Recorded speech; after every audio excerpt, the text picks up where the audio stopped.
नमस्कार, मैं हूं आपके साथ ऋतिका शर्मा और आप देख रहे हैं एशियन भारत। आइए आपका स्वागत है हमारे खास कार्यक्रम एशियन रिपोर्टर में। 1 अक्टूबर से लेकर 12 अक्टूबर तक लगेगा मेले का होगा आयोजन। और मेले के आयोजन को लेकर पुनासा एसडीएम शिवम प्रजापति, तहसीलदार वंदना चौहान, हरसूद जनपद के सीओ और आसपास के पंचायत के सरपंच और सचिव पहुंचे। मेला ग्राउंड किया निरीक्षण, लिया जायजा। हम बात कर रहे हैं निमाड़ के निर्गुणी संत सिंगाजी महाराज की समाधि स्थल, जो मां नर्मदा के बैक वाटर क्षेत्र में स्थित है। और मां नर्मदा के बैक वाटर क्षेत्र में स्थित होने के कारण यहाँ पर मानव निर्मित टापू बनाया गया है। और यहाँ पर संत सिंगाजी महाराज की अखंड ज्योति 467 साल से जल रही है। वहीं उनकी चरण चिन्ह को दर्शन करने के लिए बड़ी संख्या में, लाखों की संख्या में श्रद्धालु आते हैं। और यहाँ लगने वाले 10 दिवसीय मेले में लाखों की संख्या में प्रदेश सहित, देश सहित विदेशों से भी यहाँ पर श्रद्धालु आते हैं।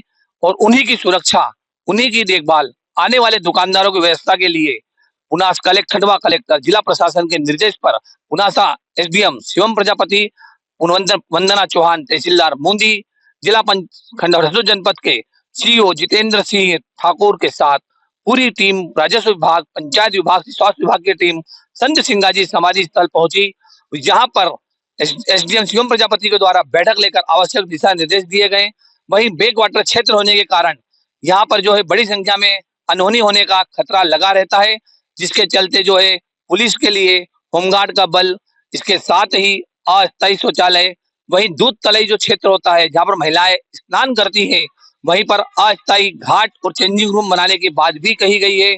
और मेले को लेकर अभी से जिला प्रशासन, स्थानीय प्रशासन और हरसूद जनपद ने अपनी कमर कस ली है। अक्टूबर से 12 अक्टूबर तक लगेगा संत सिंगाजी महाराज का मेला। शरद पूर्णिमा को होगा मुख्य दिवस। 6 अक्टूबर को यहाँ पर झाबुआ के राज परिवार के चढ़ेंगे निशान। तैयारी को लेकर जिला प्रशासन के निर्देश पर पुनासा एसडीएम शिवम प्रजापति ने ली सभी विभागों की बैठक और दी जवाबदारी, बांटी जवाबदारी। और लगेगा मेला और बैक वाटर को देखते हुए प्रशासन को रहना होगा सतर्क। पुनासा से एशियन भारत रिपोर्टर के लिए आनंद दराड़े।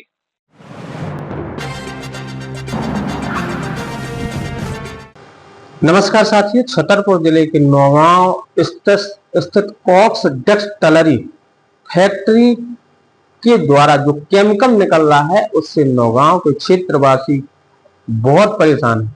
निश्चित तौर पे उस जहरीले केमिकल के द्वारा लोगों का जीवन अस्त व्यस्त हो रहा है, मवेशी परेशान है।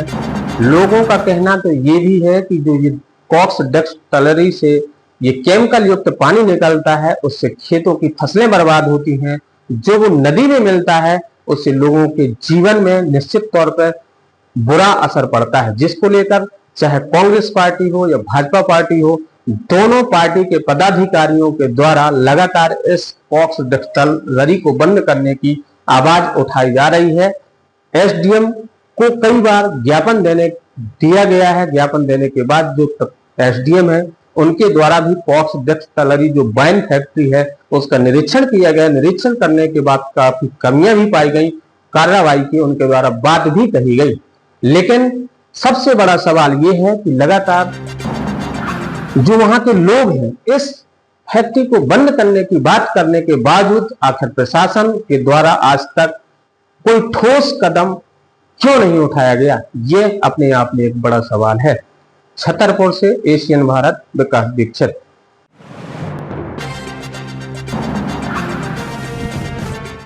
उज्जैन में आज पुलिस द्वारा एक मॉकड्रिल का आयोजन किया गया, जिस आयोजन के अंदर खास उद्देश्य था कि जिस प्रकार से कई बार प्रदर्शन और कई प्रकार से कई कार्यक्रम आयोजन होते हैं, उस समय कहीं ना कहीं जो प्रशासन की संपत्ति उस पर कहीं ना कहीं पथराव हो जाता है या इस प्रकार से कोई हादसा हो जाता है। तो इस प्रकार को, इस मामले को किस प्रकार से मोर्चा किस प्रकार से संभाला जाए और जिस प्रकार को लेकर पूरी आज उद्देश्य को लेकर एक टावर चौक पर एक मॉकड्रिल का आयोजन पुलिस द्वारा किया गया। और वो सभी पुलिस के जितने भी थाने हैं उज्जैन शहर के, सभी को वहां पर इकट्ठे हुए थे और सभी को टीम बनाकर एक मॉकड्रिल के माध्यम से बताया गया कि किस प्रकार से कभी कोई समय में आने पर कुछ प्रकार से कोई हादसा हो जाता है या कुछ प्रकार की प्रदर्शन के दौरान कोई दुर्घटना हो जाती है या कोई हादसा हो जाता है, तो उसको किस प्रकार से कंट्रोल किया जाए, उसको किस प्रकार से मैनेजमेंट किया जाए, इसको लेकर उसमें पूरा बताया गया। और इसके दरमियान यही बताया गया कि एक पुलिसकर्मी मॉकड्रिल के दरमियान घायल हुआ और उसको किस प्रकार से जल्द उसका इलाज के लिए अस्पताल पहुंचाएगा, इसको भी पूरा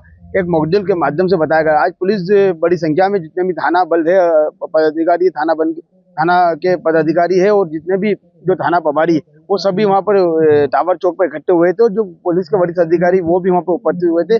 सभी ने मिलकर आज एक मॉकड्रिल का आयोजन किया था और मॉकड्रिल के माध्यम से उज्जैन शहर को व्यवस्थित बनाकर लेकर ट्रैफिक और जो सुचारू रूप से जो व्यवस्था रहती है उसको व्यवस्थित बनाने को लेकर इस प्रकार का एक आयोजन किया गया।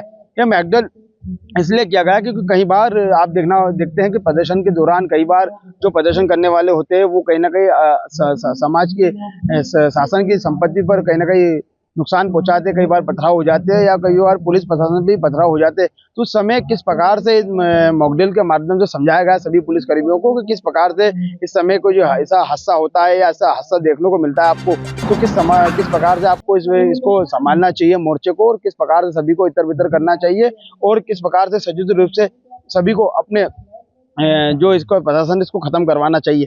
शांतिपूर्ण इस आयोजन को लेकर इस उद्देश्य के साथ ये आयोजन मॉकड्रिल का समापन हुआ है और ये मॉकड्रिल के माध्यम से पुलिस लगातार तैयारियां की जा रही है। एसएन भारत के साथ खुशमा की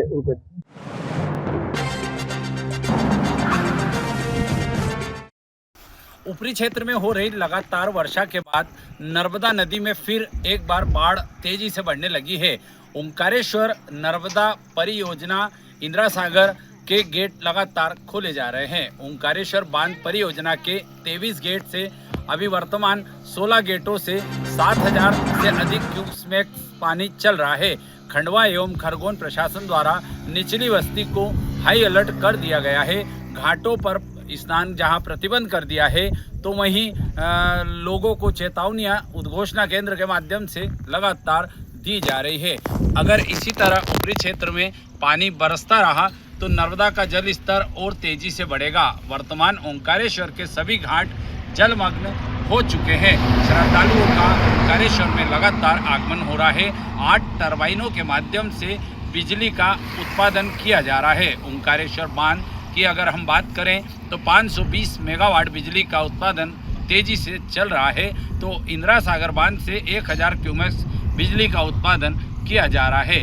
मौसम विभाग के अनुसार अभी 2-3 दिन अत्यधिक वर्षा के संकेत किए हैं। ओंकारेश्वर के सभी घाट जलमग्न हैं। नावों का संचालन पूरी तरह प्रतिबंध कर दिया गया है। ओंकारेश्वर में श्रद्धालु लगातार आ रहे हैं। चेतावनी के बावजूद भी नर्मदा का इसमें स्नान कर रहे हैं। एशियन भारत के लिए ओंकारेश्वर से ललित दुबे।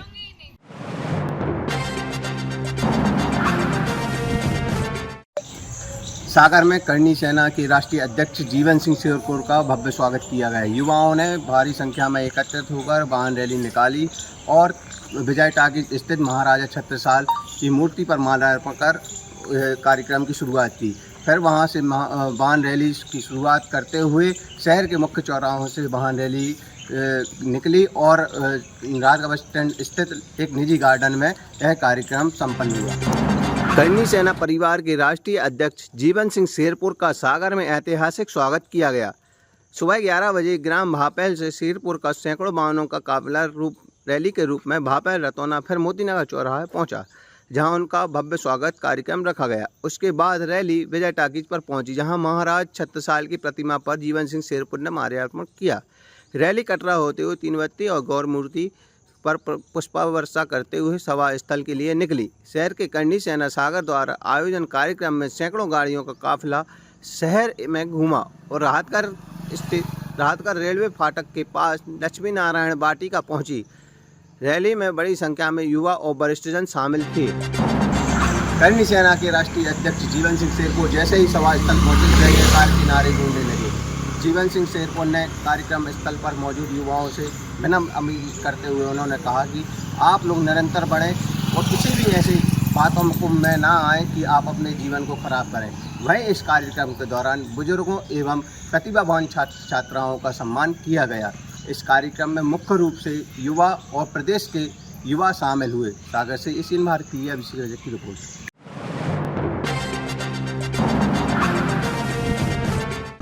जब अशोकनगर जिले के मुखिया स्कूलों में निरीक्षण करने पहुंचे और स्कूल में छोटे छोटे नन्हे मुन्ने बच्चे झाड़ू लगाते मिले तो जिले के मुखिया आग बबूला हो गए। जी, ये मामला अशोकनगर का है, जहां पर अशोकनगर कलेक्टर आदित्य सिंह चंदेरी क्षेत्र के प्राथमिक विद्यालयों का निरीक्षण कर रहे थे। इस दौरान जब वे देवलखो स्कूल पहुंचे तो वहां पर शिक्षक द्वारा बच्चों से झाड़ू लगवाई जा रही थी। इस बात से नाराज होकर उन्होंने तत्काल ड्यूटी पर तैनात शिक्षक विनोद तिवारी को निलंबित कर दिया। साथ ही साथ जब उन्होंने रजिस्टर खंगाले और जो जितने भी शिक्षक वहां पर पदस्थ हैं उनकी जब जानकारी जुटाई तो एक शिक्षिका भी जो है अनुपस्थित थी और शिक्षिका साक्षी तिवारी पर भी कार्रवाई करते हुए उसकी वेतन वृद्धि रोक दी है। अशोकनगर में पदभार ग्रहण करने के बाद कलेक्टर आदित्य सिंह लगातार चर्चाओं में, लगातार उनकी कार्रवाइयां जो हैं प्रतिदिन दिखाई दे रही हैं। एक दिन पूर्व भी जहां कलेक्टर द्वारा जनपद पंचायत अशोकनगर के 2 कर्मचारियों की सेवा समाप्त की गई थी, वहीं आज कलेक्टर द्वारा स्कूल के निरीक्षण के दौरान बच्चों द्वारा झाड़ू लगवाए जाने मामले को लेकर उन्होंने शिक्षक विनोद तिवारी और अनुपस्थित शिक्षिका साक्षी तिवारी पर कार्रवाई की है। एक तरफ जहां शिक्षक विनोद तिवारी को निलंबित कर दिया गया है, वहीं साक्षी तिवारी की वेतन वृद्धि रोकने के निर्देश दिए गए हैं।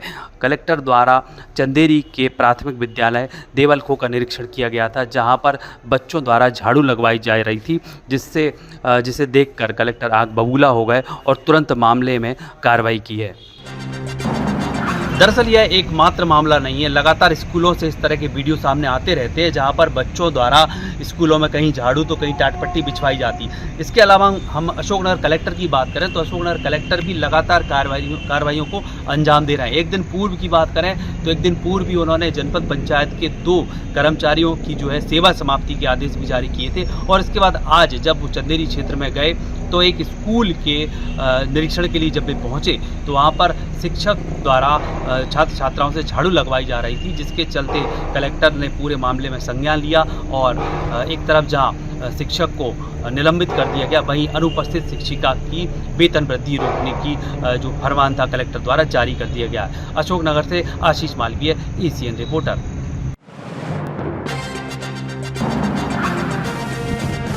मांगल्ये शिवे सर्वार्थ साधिके शरणत्र्यंबके गौरी नारायणी नमस्तुते। 22 तारीख से नवरात्रा प्रारंभ होने जा रहा है, जिसको लेकर बालाघाट जिला प्रशासन ने गाइडलाइन जारी किया है।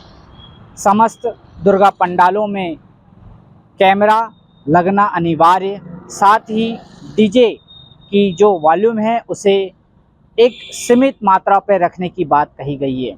वहीं दुर्गा पंडालों से लगे हुए गरबा डांस का विशेष महत्व, जो कि गुजराती समाज के लोग अधिकांशतः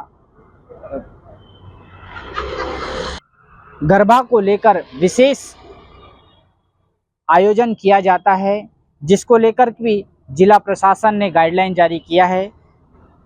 गाइडलाइन में साफ तौर पर शांति समिति की बैठक में बताया गया कि सभी गरबा आयोजन क्षेत्र में कैमरा एवं डीजे की वॉल्यूम को सीमित मात्रा में रखनी चाहिए।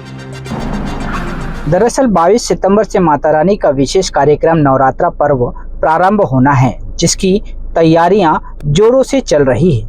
पूरा नगर मुख्यालय दुल्हन के समान सजाया जा रहा है। वहीं गुजराती समाज के साथ साथ अन्य भक्त माता रानी के समक्ष अपनी प्रस्तुति गरबा डांस के रूप में करते हैं, जिसके लिए जिला प्रशासन द्वारा सर्व समाज सुविधाओं के लिए सामाजिक गतिविधियों को ध्यान में रखते हुए गाइडलाइन जारी किया है, जिसमें समस्त कार्यक्रम जहां गरबा डांस किया जाना है एवं समस्त दुर्गा पंडालों में कैमरा लगाना अनिवार्य है, जिसकी समस्त डाटा प्रशासनिक को समय अनुसार प्रस्तुत करना होगा।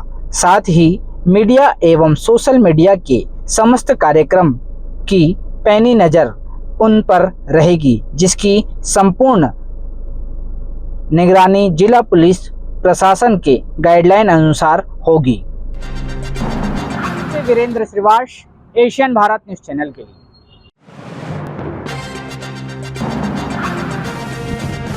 देखिए, इस वक्त सिंगरौली नगर निगम के ठीक पास मौजूद हूँ। यहाँ से नगर निगम की दूरी महज 500 मीटर, पुलिस मुख्यालय एसपी कार्यालय की दूरी 50 मीटर और कलेक्टेड की दूरी 100 मीटर।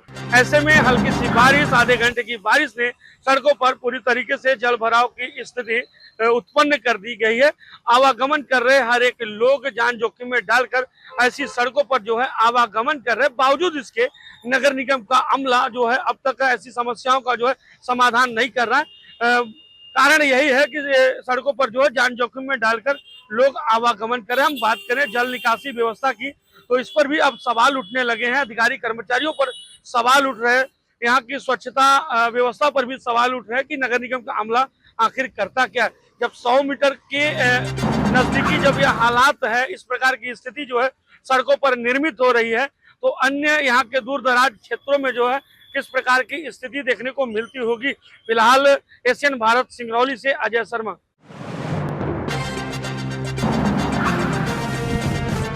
मध्य प्रदेश भारतीय जनता पार्टी प्रधानमंत्री नरेंद्र मोदी के जन्मदिन से सेवा पखवाड़ा मना रही है और इस सेवा पखवाड़े को लेकर एक बहुत महत्वपूर्ण बैठक राजधानी भोपाल में भाजपा कार्यालय में होनी है, जिसमें प्रदेश अध्यक्ष हेमंत खंडेलवाल, संगठन के महामंत्री और संगठन के अन्य पदाधिकारी हितानंद शर्मा और संभवतः मुख्यमंत्री भी उस बैठक में रहे। इस बैठक को आयोजित करने का पीछे मुख्य उद्देश्य यह है कि जो सेवा पखवाड़ा शुरू किया गया है 17 तारीख से प्रधानमंत्री के जन्मदिन से और 2 अक्टूबर तक हर जिले में किस तरीके से जिले में कार्यक्रम होंगे, जिला अध्यक्ष किस तरीके से उन कार्यक्रमों को आयोजित करा रहे हैं, इसके लिए सभी जिला अध्यक्षों को बुलाया गया है। इसके अलावा भाजपा संगठन में जो जितने भी मोर्चे हैं उन मोर्चों के अध्यक्षों को और सदस्यों को भी बुलाया गया है। कुल मिलाकर कल दोपहर 12 बजे से शुरू होने वाली इस बैठक में काफी महत्वपूर्ण चीजों पर निर्णय लिया जाएगा। इसके साथ ही संगठनात्मक संरचना का भी काम चल रहा है। जिलों की कार्यकारिणी लगातार मध्य प्रदेश के नए प्रदेश अध्यक्ष जो है भाजपा के हेमंत खंडेलवाल वो अपनी जारी कर रहे हैं और इसी बीच में इस बैठक को बुलाना और पूरे प्रदेश से प्रदेश अध्यक्षों को बुलाना और कहीं ना कहीं संगठन में और ज्यादा कसावट और मजबूती के लिए ये बैठक आयोजित की जा रही है। और दूसरी तरफ से पदाधिकारियों से अभी तक जो 3 से 4 दिन इस पूरे कार्यक्रम में सेवा पखवाड़े के हो गए हैं, उसके फीडबैक को भी लिया जाएगा कि उनके जिलों में किस तरीके से किस कार्यक्रम को किस दिन कैसे आयोजित किया गया और आने 2 अक्टूबर तक की उनकी पूरी रणनीति को रोड मैप उनसे लिया जाएगा। और उसके बाद ही जो नए जिलों में कार्यकारिणी घोषित हो गई है या जहां नहीं हुई है वहां करना है, क्योंकि भाजपा जो जिला कार्यकारिणी घोषित कर रही है उसके लिए बहुत सोच विचार करके, क्योंकि अभी तक 17 से 18 जिलों की ही कार्यकारिणी आ पाई है और ऐसे में कभी आज भी 2 जिलों के कार्यकारिणी के आने की संभावना है, उस पर मंथन चल रहा है। तो ऐसे में भाजपा पूरे मध्य प्रदेश के जिला अध्यक्षों से बैठ करके एक बार इस पर भी चर्चा कर सकती है कि किसी कार्यकारिणी में किसी सदस्य को स्थान दिए जाने से कोई नाराजगी तो नहीं है या कोई इसमें डैमेज कंट्रोल वाली स्थिति तो नहीं बन रही है। इन सब चीजों को देखते हुए कल की बैठक को काफी महत्वपूर्ण माना जा रहा है और कल दोपहर 12 बजे ये बैठक प्रदेश कार्यालय में शुरू होगी। उसके बाद ही इस पूरे बैठक में क्या चीजें निकल के सामने आती है ये देखने वाली बात होगी। एशियन भारत के लिए भोपाल से पंकज अग्निहोत्री, कैमरामैन हेमंत यादव के साथ।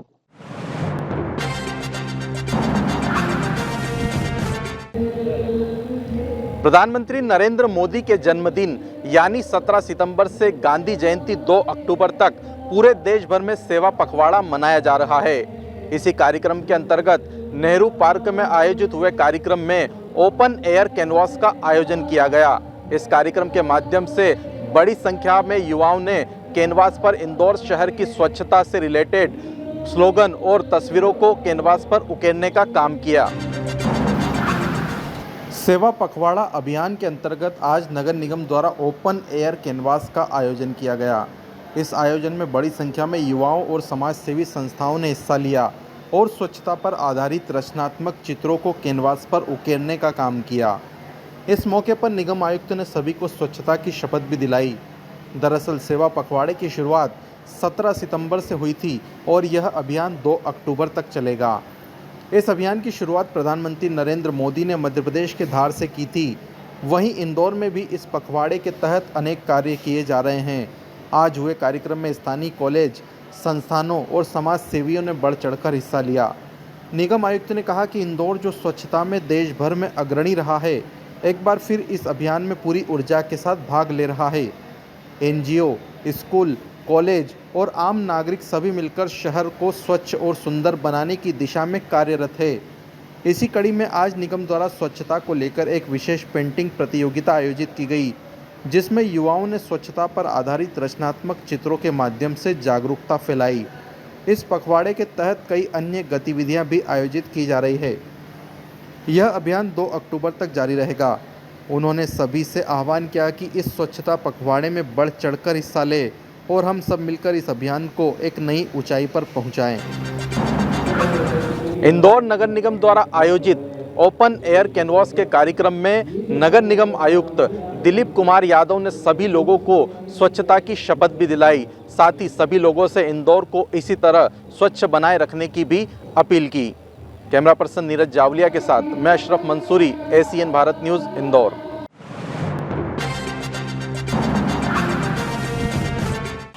इंदौर में 2 दिन पूर्व एक युवती ने यातायात प्रधान आरक्षक रंजित सिंह का एक विवादित वीडियो वायरल किया था, जिसमें दोस्ती का प्रस्ताव रखा था। वीडियो वायरल होने के बाद से ही रंजित सिंह मानसिक तनाव में चल रहे हैं। यातायात प्रधान आरक्षक रंजित सिंह अपनी कार्यशैली को लेकर सुर्खियों में बने रहते हैं। हाल ही में सोशल मीडिया पर एक युवती ने बातचीत का स्क्रीनशॉट लगाकर एक वीडियो वायरल किया था, जिसके चलते रंजित सिंह विवादों में आ गए थे। विभागीय स्तर पर उन्हें लाइन अटैच कर दिया गया था। रंजित सिंह पर मानसिक तनाव बढ़ने के कारण आज दोपहर उनकी तबीयत बिगड़ने से मामला और सुर्खियों में आ गया है, जिन्हें उपचार के लिए सेल्वी हॉस्पिटल में भर्ती करवाया गया है। फिलहाल पुलिस विभाग ने इस पर कोई आधिकारिक बयान जारी नहीं किया है। वहीं अस्पताल प्रशासन ने कहा है कि रंजित को इलाज के लिए भर्ती किया गया है। फिलहाल रंजित की तबीयत में सुधार है। डॉक्टरों की टीम उपचार कर रही है। यातायात प्रधान आरक्षक रंजित सिंह को लाइन अटैच किया गया है, जभी से वो मानसिक तनाव में चल रहे हैं। मानसिक तनाव के चलते आज अचानक ही उनकी तबीयत खराब हो गई, जिन्हें शहर के निजी हॉस्पिटल में उपचार के लिए भर्ती कराया गया है। डॉक्टरों का कहना है तबीयत में सुधार है, वहीं तनाव होने की वजह से तबीयत बिगड़ी है। इंदौर से ACN भारत के लिए जय सिमरिया, वीडियो जर्नलिस्ट अर्पित शाह के साथ। फिलहाल ACN रिपोर्टर में इतना ही। आप देखते रहिए ACN भारत।